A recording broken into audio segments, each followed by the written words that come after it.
Bismillahirrahmanirrahim. Disebutkan oleh Syekh Ahmad Ibnu Yahya An-Najmi rahimahullah ta'ala di dalam kitab beliau At-Ta'liq alal Qawaid al-Arba'. Pengalaman beliau tentang membaca sebuah kitab yang berjudul Nafasur Rahman, karya salah seorang yang sufi atau khurafat, menyebutkan dalam kitab tersebut tentang kisahnya Syekh Abdul Qadir Al-Jailani rahimahullah ta'ala. Hakikatnya ya ikhwan, sebenarnya Syekh Abdul Qadir Al-Jailani tersebut adalah seorang ulama Ahlus Sunnati wal Jamaah, dan sebagian kalam-kalam ucap-ucapan beliau adalah ucapan yang baik. Namun ada orang-orang yang gulu, secara khusus dari kalangan mereka mutasawwifah, ahlu tasawuf, banyak membuat kisah atau menisbatkan kisah-kisah yang tidak sahih kepada Syekh Abdul Qadir Al-Jailani berkaitan dengan karomat-karomat yang ada pada Syekh Abdul Qadir Al-Jailani rahimahullah ta'ala. Di antara bentuk kisah yang bohong atau dusta di atasnamakan Syekh Abdul Qadir Al-Jailani rahimahullah ta'ala, yaitu kisah yang mereka sebutkan bahwasanya Syekh Abdul Qadir Al-Jailani pernah berkelahi dengan malaikat. Disebutkan oleh Syekh Ahmad Ibnu Yahya An-Najmi rahimahullah ta'ala, beliau menyebutkan di dalam kitab tersebut, yaitu kitab Nafasur Rahman, inna rajulan dhafa Abdul Qadir Al-Jailani. Ada seseorang yang bertamu dengan Syekh Abdul Qadir Al-Jailani rahimahullah ta'ala. Wa kana Syekh Abdul Qadir ghaiban. Ketika itu Syekh Abdul Qadir tidak ada di rumah, sedang pergi. Fa'ata malakul maut faqabida ruhal dhaif. Tiba-tiba datang malaikat maut ingin mencabut ruh tamu Syekh Abdul Qadir tersebut.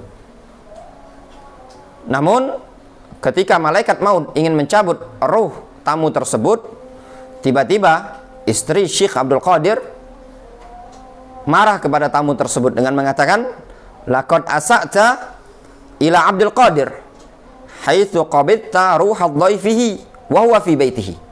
Engkau telah melakukan kejelekan terhadap Syekh Abdul Qadir dikarenakan engkau telah mencabut ruh tamunya dalam keadaan tamu tadi ada di rumahnya Syekh Abdul Qadir.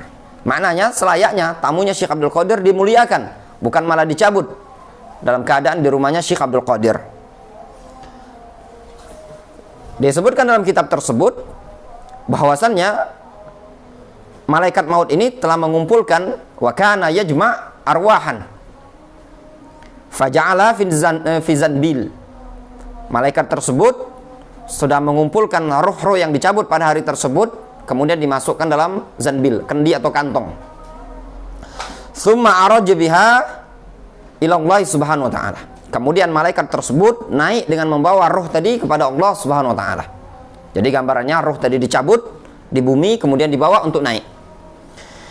Falamma raja'a Syekh Abdul Qadir akhbarathu zaujatuhu bil hadits.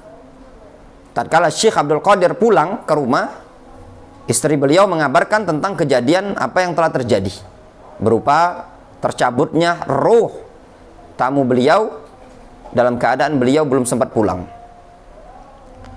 Akhirnya disebutkan dalam kisah tersebut, fadhahaba wa lahiqa malakal maut wa wahyahmil al-arwah fi dzalika zanbil. Ketika itu Syekh Abdul Qadir langsung pergi mengejar malaikat tersebut dalam keadaan malaikat tersebut sedang membawa ruh yang dimasukkan dalam sebuah kantong.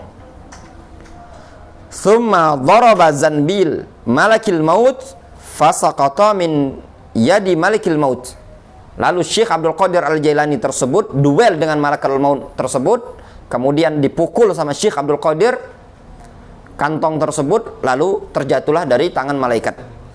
Fataratil arwah ila jasadiha wa adu kulluhum ahya. Sehingga seluruh ruh tadi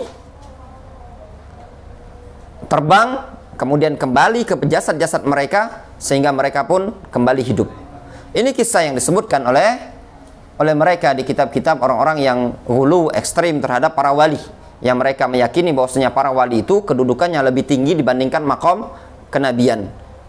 Oleh sebab itu, seorang muslim, seorang thalibul ilmi, hendaklah jangan mudah percaya dari kisah-kisah yang dongeng seperti ini apabila tidak didapati sanad yang sahih atau kisah yang sahih dari Nabi alaihi salatu wasallam.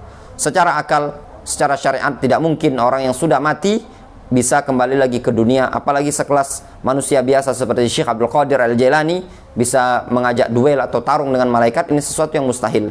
Wallahu ta'ala a'lamu bishawab.